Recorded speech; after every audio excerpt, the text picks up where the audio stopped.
Differences between stationary data and non-stationary data. Stationary data versus non-stationary data. When a time series data is stationary, it means that certain attributes of the data do not change over time. However, some time series are non-stationary, whereby values and relations between and among variables do vary with time.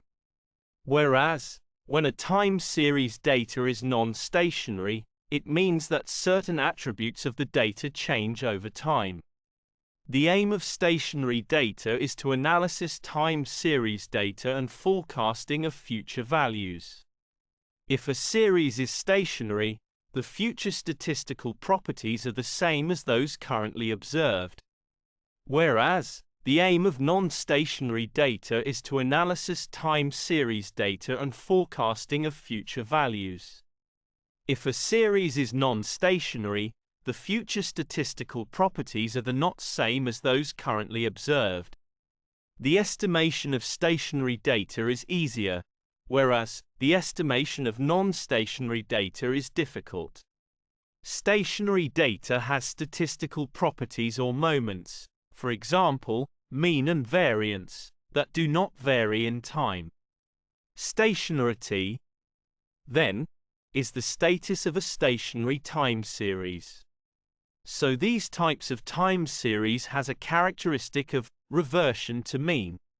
Whereas, non-stationary data is the status of a time series whose statistical properties are changing through time.